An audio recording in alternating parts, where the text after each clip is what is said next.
The U.S. Chamber of Commerce has historically supported Republican candidates, but they've decided to branch out by holding fundraisers for centrist Democrats. There's a reason behind this move, and I have Farron Cousins from the Trial Lawyer magazine to tell us what's happening. Farron, we've talked about this in the past. The centrist Democrats are almost not, you can't tell the difference between a centrist Democrat and a Republican, even today. Right. So now the Chamber of Commerce that used to give 80% of their money to Republicans are now making the shift.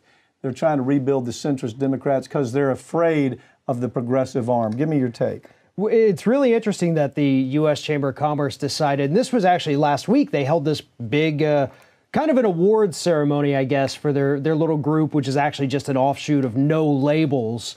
And they are starting to funnel a little bit more money. We saw it in 2018. We're seeing it now for 2020 to these centrist, or actually a better term would be corporatist Democrats, because they understand that these Democrats, much like a lot of the more moderate Republicans, they don't want anything at all to change. Not change for the better, certainly not change for the worse. Just keep things the way they are. No regulations, low to no taxes, and everybody wins according to the Chamber of Commerce. But really, it's just their members that win on this plan. Okay, so again, the Democrat, Wall Street Democrats, that's what I got different names, but it's all about Wall Street. Right. And so now you have them, they've captured this Gertenheimer and several other Democrats as leadership, that the plan for these folks, these centrists, is to take all of the attention away from the progressives, put huge money into the centrist agenda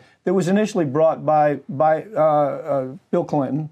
You know, that's when we started the globalist Democrat, the centrist Democrat, the Wall Street Democrat. So those are the days the corporates want, the Chamber of Commerce, Associated Industry, all the corporate types want to move back to. But aren't they getting hustled again? Aren't the centrist Democrats getting hustled again? They are. That's the thing they're best at, because Evan Bayh, several years ago, after he had left the Senate, wanted to get back into the Senate, hitched his wagon to the Chamber of Commerce, did some fundraisers with him, and then when it came time for his campaign to start back, they abandoned him. They started supporting his opponent, pouring money into his opponent, even though he was very much a corporatist. So they got what they wanted out of him. They got his name.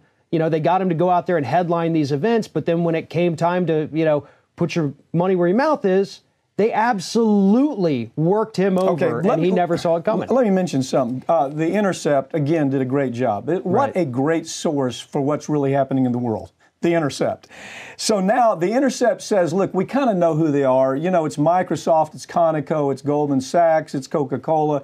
It's all the usual suspects. But what this story didn't go into, and they didn't go enough detail, now the story we did last week, where we're seeing Apple, we're seeing Amazon, we're seeing, all the social media, the Google, the warm and fuzzy corporate types that are now pushing money, not directly, but in special interest, conservative special interest groups. Aren't we seeing that more and more?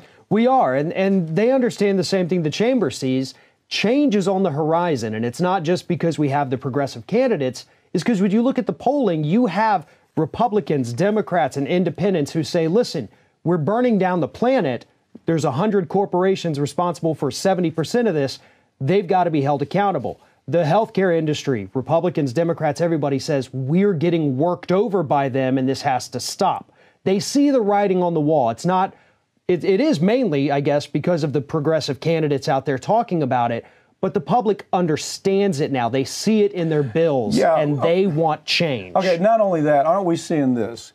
The Cory Bookers, the Kamala Harrises, they can't run under disguise anymore. Right. I mean, we're seeing that. I mean, Cory Booker, we know the story on him. He sides with the pharmaceutical industry.